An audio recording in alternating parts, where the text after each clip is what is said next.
In the autumn of 1857, a secret was so deeply buried by local authorities in Little Rock, Arkansas that it took more than a century for whispers to emerge. On Thanksgiving night, an event occurred in what was once Pulaski County's grandest plantation house. The story goes that Samson, an enslaved man, supposedly killed his master, Colonel Jeremiah Rutledge, with his bare hands, snapping the colonel's neck like a dry twig. The myth of inhuman strength. What sets this story apart from other tales of slave rebellion is the extraordinary nature of the event. Witnesses claimed Samson's strength that night was inhuman. He was allegedly strong enough to crush a man's skull with one hand, bend iron tools into pretzel shapes, and leave handprints pressed so deep into oak beams they're still visible today. The official records were sealed, the witnesses silenced, and the entire incident scrubbed from local newspapers.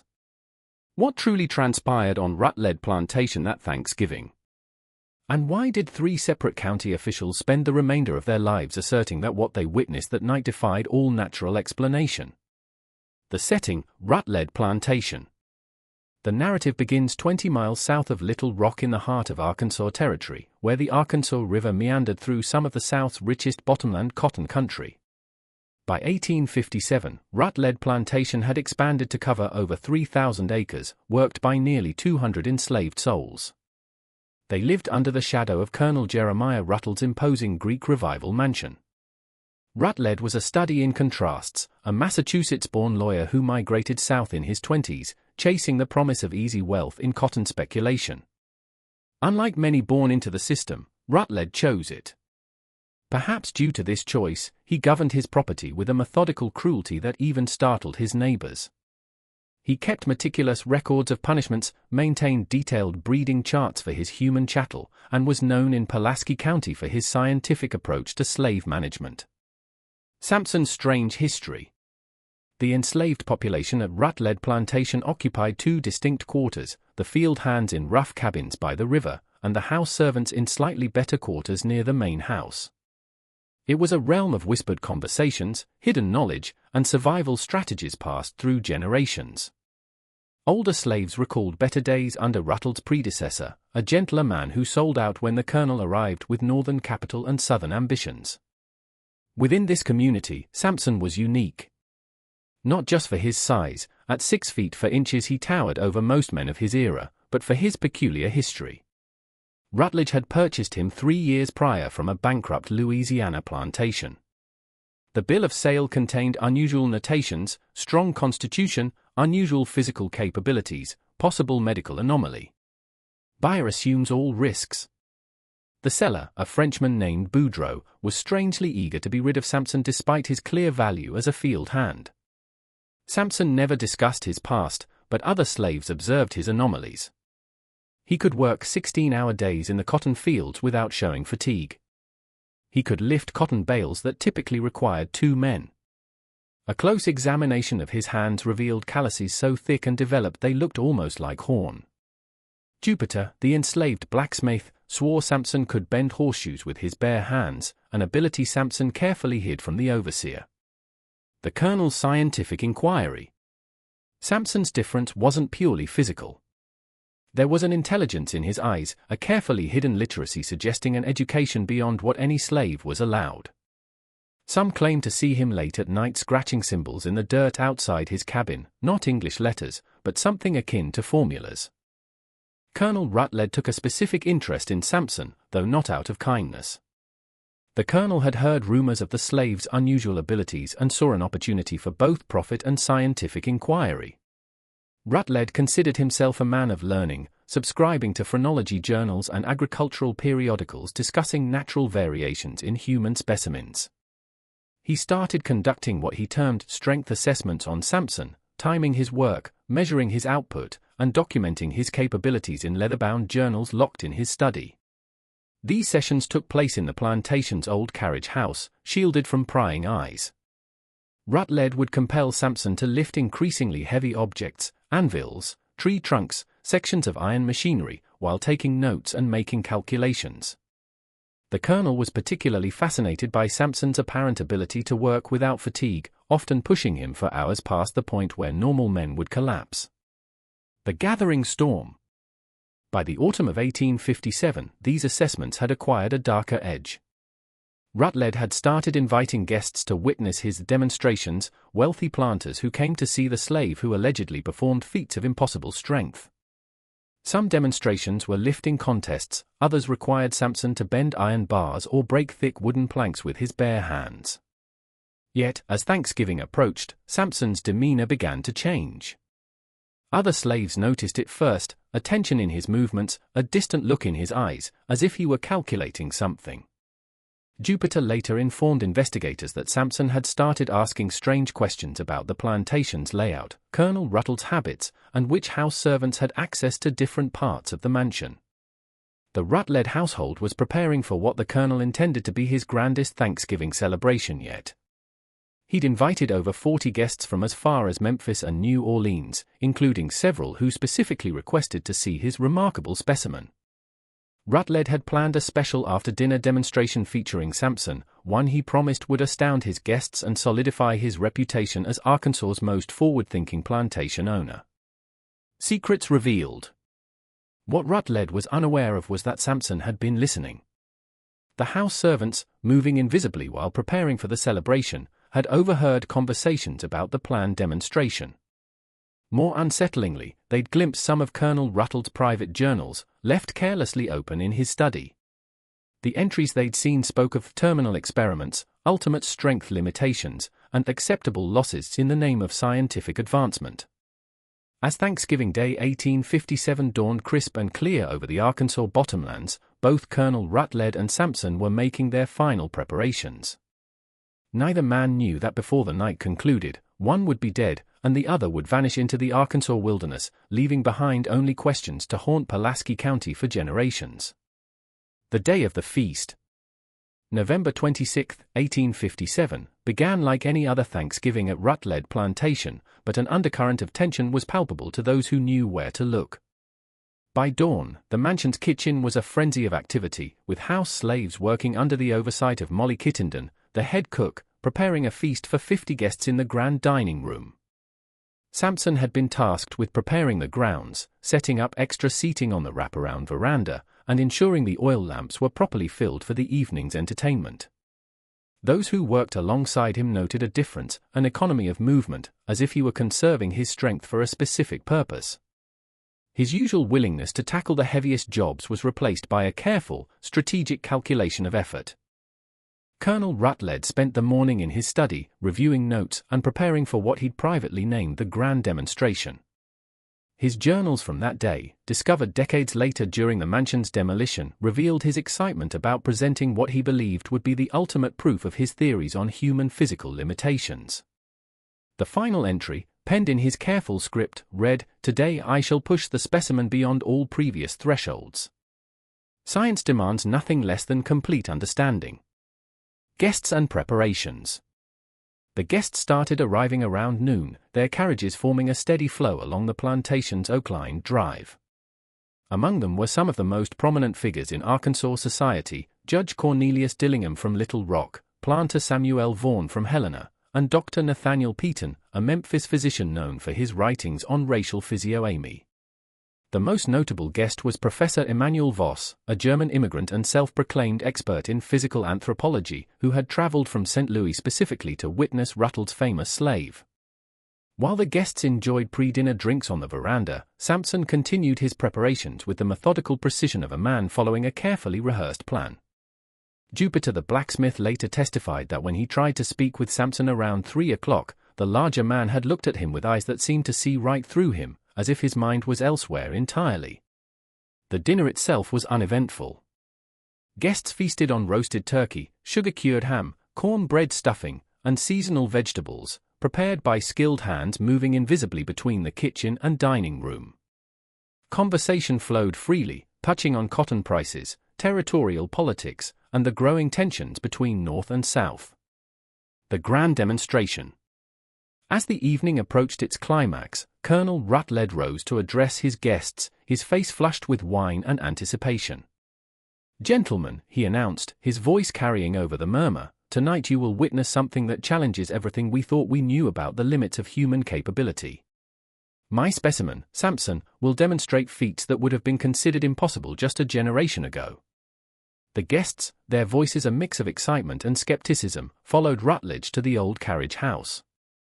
Torches had been arranged around the building, casting dancing shadows on the weathered walls. Inside, the space was cleared save for an array of testing apparatus, iron bars of varying thicknesses, wooden beams, and what looked like sections of railroad iron resting on heavy wooden blocks.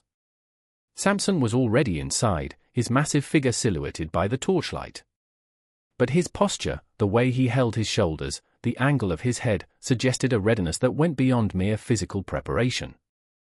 Dr. Peaton later wrote in his private diary that looking at Samson that night was like looking at a spring wound to its breaking point, all controlled energy awaiting release.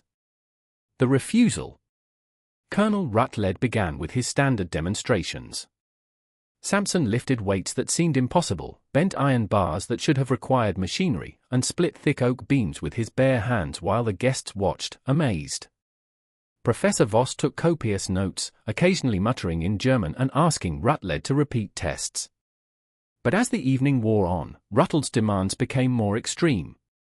He ordered Samson to lift heavier weights, bend thicker iron, and break harder wood. The guests, initially impressed, began to show discomfort, realizing they were witnessing systematic torture disguised as scientific inquiry. It was Judge Dillingham who first noticed the change in Samson's expression. Around 10:30, as Rutledge ordered him to attempt lifting a section of railroad rail, something shifted in the slave's demeanor.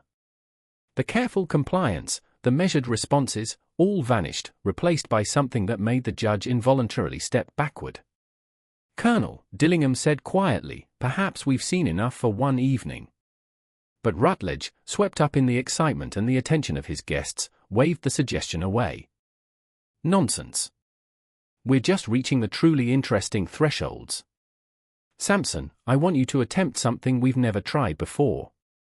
He gestured toward a massive piece of machinery moved into the carriage house earlier that day, the iron flywheel from a cotton gin, easily weighing 400 pounds. For a long moment, Samson stared at the flywheel, then at Colonel Rutledge, then at the circle of expectant faces. When he finally spoke, his voice was so quiet several guests had to lean forward to hear, "No, sir." The crack and the vanishing. The simple refusal was a physical shock to the gathering. In the antebellum South, a slave's direct refusal of a master's command was unthinkable, a violation demanding immediate and violent response. Yet, something in Samson's tone, in his bearing, made everyone pause. Colonel Rutledge's face cycled through surprise, anger, and finally a cold fury. "What did you say?" "I said, 'No, sir.'" Samson's voice was still quiet, but now underlain with something that made Professor Voss stop writing and Judge Dillingham take another step back. "You will do as I command," Rutledge said, his voice tight with rage. "Or you'll face consequences that will make our previous session seem like gentle encouragement." For a moment stretched to eternity, the two men faced each other across the torchlit space. Then Samson smiled, an expression several witnesses later swore was the most terrifying thing they'd ever seen. "No, sir," he said one last time. "I don't believe I will." What followed unfolded with such speed that most witnesses struggled to comprehend it. Samson moved toward Colonel Rutledge with the fluid grace of a man half his size, covering the distance in 3 impossibly quick strides. Rutledge had time to raise his hands and open his mouth, but no time to escape. The sound that followed, described by multiple witnesses as resembling a thick branch breaking in a strong wind, would haunt them all for the rest of their lives. Colonel Jeremiah Rutledge died instantly as his neck snapped with an audible crack. The aftermath of chaos. It wasn't just the killing that terrorized the witnesses, it was the ease of it. Samson had killed his master with no more effort than a normal man uses to break kindling. For a moment, frozen in time, he stood over Rutledge's body, his massive hand still positioned as if holding something delicate that had simply broken. Then he looked up at the circle of horrified faces, and when he spoke, his voice carried an intelligence and education that no slave was supposed to possess. "Gentlemen," he said with perfect diction and a slight, unidentified accent, "I suggest you leave now." The stampede that ensued was anything but dignified. Prominent Arkansas citizens trampled each other in their haste to escape the carriage house, abandoning all pretense of social standing to reach their carriages and flee into the night. Within minutes, Rutledge Plantation was empty, save for the slaves in their quarters, the body of their former master, and Samson, who stood alone among the scattered apparatus and flickering torches. What happened in the subsequent hours remains one of that terrible night's great mysteries. The house slaves, terrified and uncertain, stayed in their quarters until dawn. When they finally emerged, they found the carriage house empty, the torches burned out, and Colonel Ruttle's body gone. Samson had vanished as completely as if he'd never existed, leaving behind only the deep handprints pressed into the oak beams where he'd demonstrated his strength. A plantation full of people suddenly found themselves without a master, without direction, and without any idea what came next. The maddening investigation. The disappearance of Samson and the body was only the beginning. Within hours, riders were dispatched to Little Rock, telegrams were sent, and officials began arriving at the plantation. What they found launched an investigation that would consume local authorities for months and leave questions still unanswered today. The immediate aftermath created chaos throughout Pulaski County. By dawn of November 27, word had spread through the network of planters, overseers, and county officials. The implications were staggering, not just a slave killing his master, but Samson's complete vanishing and the traumatization of the witnesses. Judge Cornelius Dillingham returned to Little Rock in a state his clerk called complete nervous prostration. Dr. Nathaniel Peaton checked into a private sanitarium, refusing to speak of the events for over a year.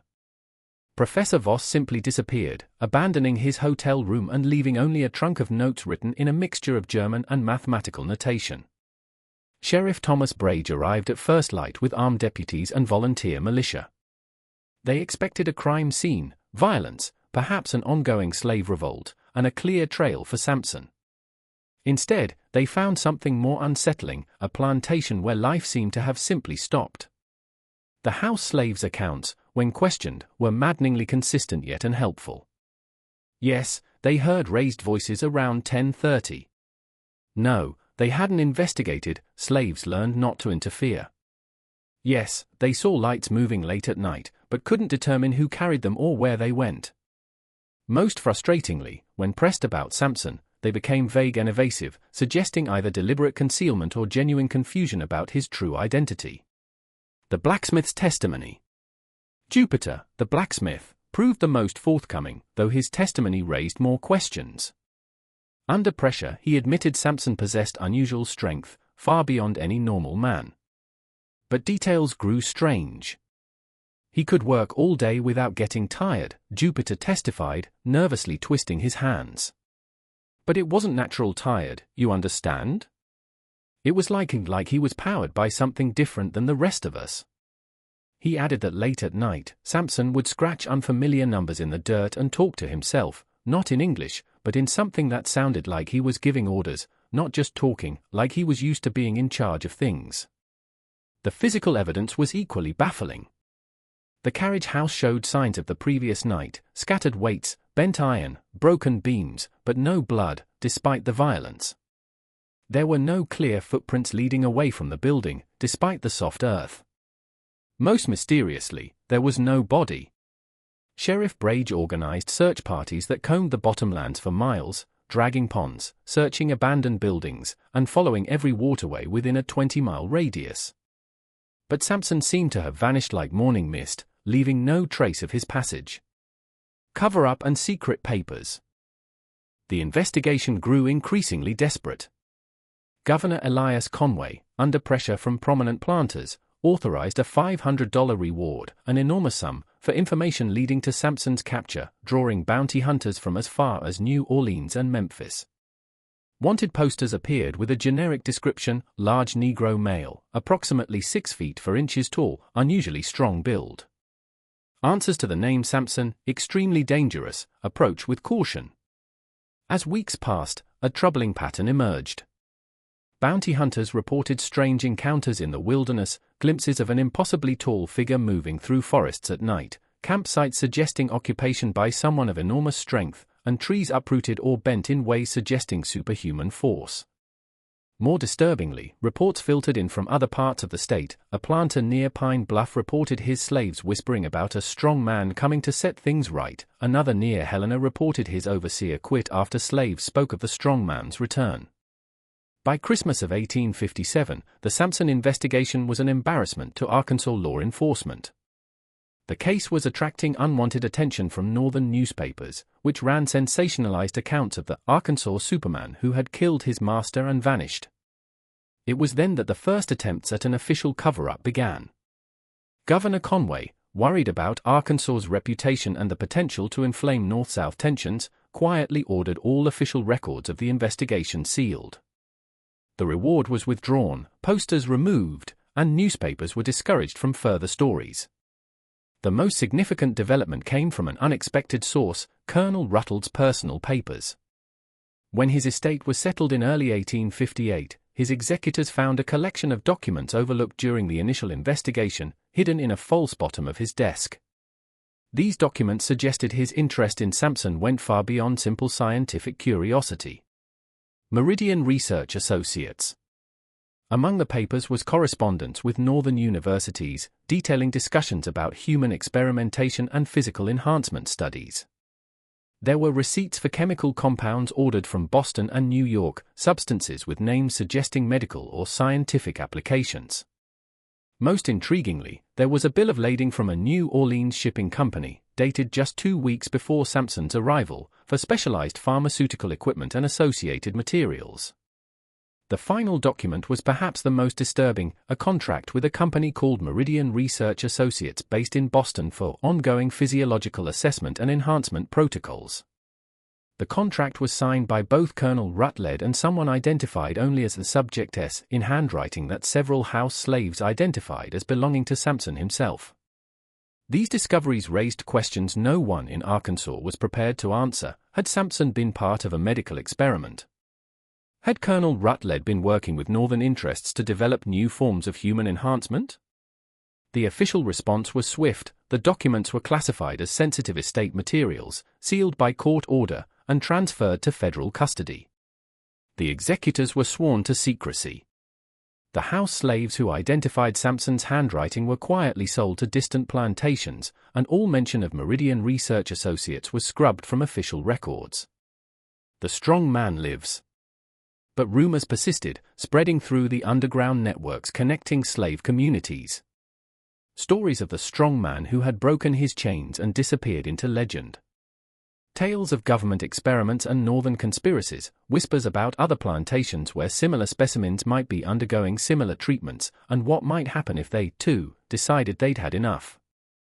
As 1858 dawned over Arkansas, the Samson case officially no longer existed. But in slave quarters across the South, in the private correspondence of worried planters, and in the locked files of federal offices in Washington, the questions raised by one Thanksgiving night continued to multiply. And somewhere in the vast wilderness of the Arkansas Territory, those who claimed to have seen him insisted that Samson was still out there, growing stronger, biding his time, and possibly planning something that would make his actions at Rutledge Plantation seem like just the beginning. The Pinkerton Connection. The spring of 1858 brought new developments that deepened the mystery and raised questions about the true nature of the events at Rutledge Plantation.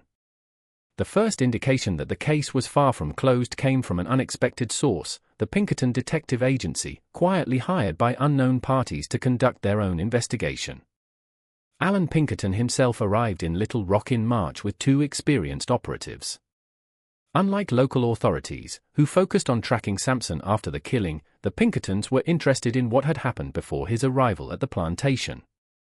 Their investigation would uncover a trail stretching through Louisiana, Mississippi, and eventually to a series of medical facilities in the Northeast conducting what they euphemistically termed human improvement research. The Pinkerton investigation began with the original bill of sale. Detective James Hawthorne, posing as a potential slave buyer, traveled to Louisiana to interview the original seller, the Frenchman named Boudreaux. What he discovered was deeply unsettling. Boudreaux's plantation, located in the bayou country south of New Orleans, had been the site of extensive medical experiments conducted under the auspices of the Southern Health Initiative. This program, ostensibly designed to study common diseases among enslaved populations, had actually been testing various chemical compounds and medical procedures designed to enhance human physical capabilities. Enhancement Protocol. The Frenchman was nervous from the moment I mentioned Samson's name, Hawthorne wrote in his confidential report. He insisted he had disclosed all known risks, but admitted that Samson had been part of the enhancement protocol for over 2 years before the sale. According to Boudreau, the Southern Health Initiative was funded by a consortium of Northern investors interested in developing more efficient labor systems. The experiments involved exposing subjects to various chemical treatments, carefully monitored exercise regimens, and nutritional optimization protocols. Most subjects showed modest improvements in strength and endurance. A few showed dramatic changes, and a very few, like Samson, began to display capabilities that seemed to transcend normal human limitations. But there were side effects. Boudreau confided to the detective that the enhanced subjects began to show signs of independence. They became harder to control, more questioning of authority, and some began to display intellectual capabilities that were most disturbing. Samson was among the worst, or the best, depending on your perspective.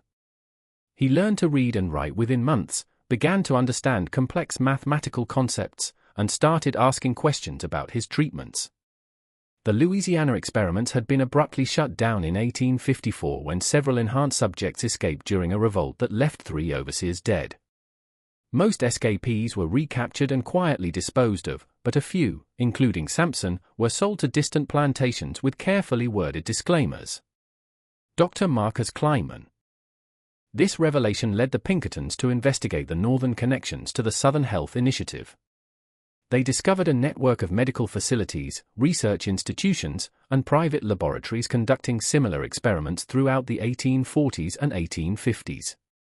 The work was funded by a combination of private investors, government contracts, and what appeared to be military interests seeking to develop enhanced soldiers for future conflicts. The central figure in this network was Dr. Marcus Kleiman, a German immigrant who had established research facilities in Boston, Philadelphia, and Baltimore. Kleiman's work focused on human optimization using a combination of chemical, physical, and psychological conditioning to create individuals with enhanced capabilities. His test subjects were drawn from prisons, immigrant populations, and increasingly enslaved individuals purchased specifically for experimental purposes.